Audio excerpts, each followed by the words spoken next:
Rapid fire Sriram గారు. So మీరు 4 options ఇస్తాను. వీటిలో మీకు నచ్చిన ఆప్షన్. మీరు పనిచేసిన దర్శకుల్లో మీకు ఇష్టమైన దర్శకుడు ఎవరు? ఈవీవి, ఎస్వి కృష్ణారెడ్డి గారు, సాగర్, ముత్యాల సుబ్బయ్య గారు. ఇంతమంది ఇష్టమైన వాళ్ళని పెట్టి మీరు అడగడం ధర్మం కాదు. అందరూ నాకు ఇష్టం. కాకపోతే నా మార్గదర్శకులు, ప్రముఖ దర్శకులు ఈవీవి గారి తర్వాతే దేవుడు ఇష్టమా ఈవీవి గారు ఇష్టమా అంటే కూడా నేను దేవుడికి చెంపలేసేసుకుని ఈయన ఇష్టం అని చెప్పాలి. నటునిగా మీరు బాగా ఇష్టపడే మీ సినిమా చాలా బాగుంది. సొంతూరు, అమ్మో 1వ తారీఖు, హనుమాన్ జంక్షన్. పెద్దలకి మా ఈవీవి గారికి కూడా క్షమాపణ చెప్పుకుంటాం. సొంత ఊరు నెంబర్ 1 అంటూ. రైటర్గా మీరు రాసిన చిత్రాల్లో మీకు బాగా ఇష్టమైంది? Hello brother, Hitler, Appula Apparao, April 1 విడుదల.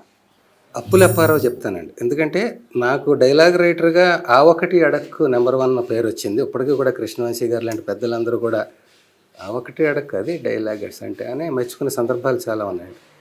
నాకు పర్సనల్గా అప్పులప్పారావు ఎందుకంటానంటే ఏప్రిల్ 1 విడుదల నాటికి నేను నిరూపించబడ్డ రైటర్ని కాదు, నా ట్రైనీ.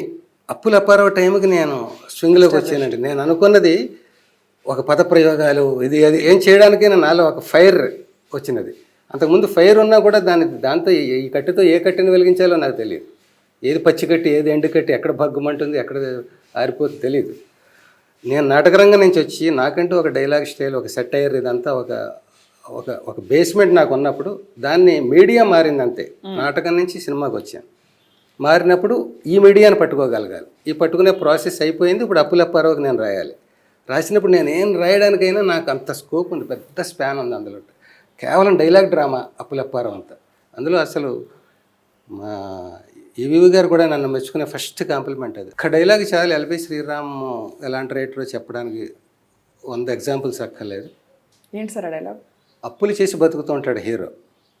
వాడి ఇంటి ముందు క్యూ, కొత్తగా అప్పుల కోసం, అప్పులు చేసిన వాళ్ళు తీర్చడం కోసం. Morning queue, afternoon queue, evening shift, ఇలా జనాలు అందరూ క్యూల్లో ఉంటారు. వీడప్పటికీ దర్శనం ఇవ్వడు. వాళ్ళు అక్కడే గడ్డం గీసే షాపుల వాళ్ళు వీళ్ళు అన్నీ అందరూ బతికేస్తుంటారు. కిరాణా షాపుల వాళ్ళు, సిగరెట్ షాపుల వాళ్ళు అందరూ వీళ్ళ మీద బతికేస్తుంటారు. లేవయ్య అప్పారావు ఏంటి ఎంతమంది అక్కడ క్యూ చూడు, ఎంతసేపు వెయిట్ చేయాలి లే అంటే దుప్పటి ముసుగు తన్ని తీసి అప్పు డే తెల్లారిందా అంటాడు. అంటే ఆ సినిమాకి సంబంధించి హీరో మాట్లాడాల్సిన మొట్టమొదటి డైలాగ్ అండి. అలాగే చిరంజీవి గారికి హిట్లర్ సినిమాకి రాసినప్పుడు రకరకాల సినిమాలకి మేనరిజమ్స్ కానీ ఆయనకి మంచి మంచి డైలాగ్స్ రాసే అవకాశం చాలామంది రైటర్స్కి వచ్చింది, నాకు రాలేదు. నేను ఎందుకంటే హిట్లర్లో ఆయన 5 సిస్టర్స్కి అన్నగా ఉండి చాలా లిమిటెడ్గా మాట్లాడాలి. ఒక కంటి చూపుతో ఆయన భావం చెప్పగలగాలి. అంత చేతులు కట్టిన క్యారెక్టరు, మాట్లాడే ప్రతిదీ ఒక టాయ్ యారో ఇలా ఉండాలి, రామబాణంలా ఉండాలి. ఆయనతో అన్నాను కూడా, ఏంటంటే నాకు మీ దగ్గర రీములు రాసేయాలని ఉత్సాహం ఉంటుంది ఎవరికైనా, నాకు కాళ్ళు కట్టేసి సంకెళ్ళు వేసేసి పరుగు పందెంలో నిలబెట్టినట్టు మీ దగ్గర అవకాశం వచ్చింది, రాయడానికేమో చూజీగా రాయాలి అంటే ఆయన కూడా నవ్వి అదే ఛాలెంజ్ కదా మరి, అప్పుడే కదా నీ టాలెంట్ బయటపడేది అన్నారు. చాలా ఆనందం వేసింది. అందులో మేనరిజం పెట్టాలి. ఏం పెట్టాలి? ఎక్కువ వద్దు, సింపుల్గా రాయి అనేది ఆయన మాటే నాకు ఎక్కడో మైండ్లో రిజిస్టర్ అయ్యి, అంతొద్దు, ఇది చాలు, ఇది మేనరిజం.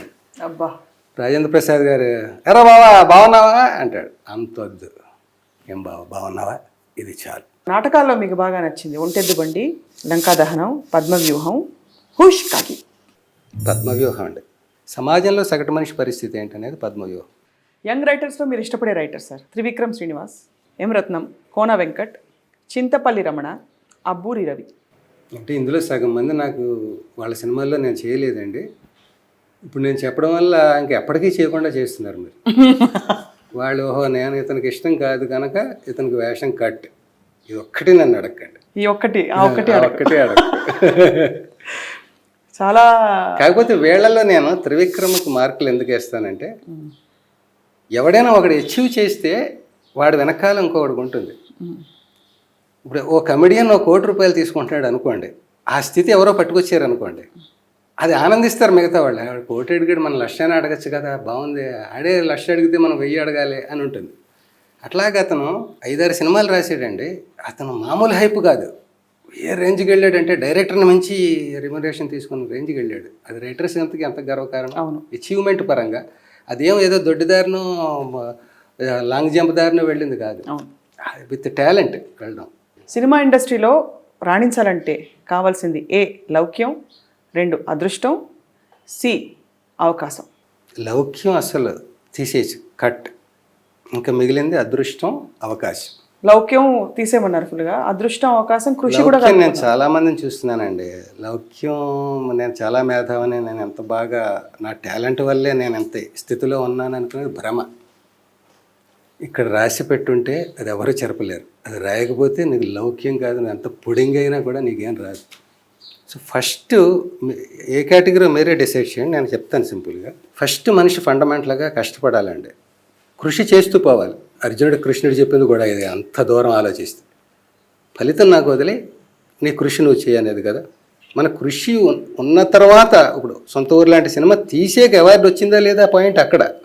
తీయకుండానే నాకు రాలేదని ఇంట్లో కూర్చొని ఆడికి బెస్ట్ క్యారెక్టర్ ఆర్టిస్ట్ వచ్చేసింది, ఆడు రైటర్ అయిపోయాడు, అప్పటికి వాళ్ళకైనా నాకు రాదంటే నువ్వేం చేసావని నీకు రావాలి. సో నీ కృషి నువ్వు చేయాలి, చేసిన తర్వాత అదృష్టం తోడవ్వాలి దాన్ని. నేను కష్టపడి చేసేస్తే వీళ్ళు నాకు అదృష్టం లేకపోతే ఈ ప్రైజులు రావండి. కృషి బేస్ పునాది, అదృష్టం భవనం, రెండు కలిస్తే ఇల్లు. పైన రైటర్ కూడా రాయాలి. కూడా రాయాలి. చాలా ఇంట్రెస్టింగ్గా ఉంది. గతంలో మీరు బహుశా కొన్ని విషయాలు వీటిలో ఇంటర్వ్యూలో చెప్పుంటారు కదా, ప్రతిసారి అదే విషయం చెప్తూ ఉంటే చెప్తున్న అడిగేవాడిని బట్టి ఉంటుందండి చెప్పేది. మీరు అంటే నా ఉత్సాహాన్ని చూస్తూనే మీరు నీళ్లు చల్లేయకుండా చిన్నగా ఆ మంటని ఇంకో గీత గీసి అటువైపు ప్రజ్వలన చేస్తూ ఇంకో క్వశ్చన్ అడుగుతూ, నేను చాలా భయపడ్డాను. మీతో ఇంటర్వ్యూ అంటే చాలా కాంట్రవర్షియల్గా ఉంటుంది, లేనిపోనివన్నీ అడిగేస్తున్నారు. అసలు మగధీర కంటే మీకు ఇవ్వడం ఏ రకంగా న్యాయం అండి, ఇలాంటివి ఏవో అడిగేస్తే చచ్చిపోతాం మేము. మగధీరతో పోటీ పడితే ఎక్కడ నిలుస్తుంది సినిమా, కానీ లక్కీగా అలాంటివి అడగలేదు. సో మాకు వచ్చింది ఏదో డ్రామాలో డైలాగ్, బాబు వాడికి పిహెచ్డీ వచ్చేసింది, వాడికి ఎలా వచ్చేసింది అలా ఉండని తీసేకి ఇచ్చిన డిగ్రీ అనుకుండు అన్నట్టుగా. అలా ఏవో అవార్డులు వచ్చేసి ఎందుకు వచ్చాయో, అదృష్టం అది.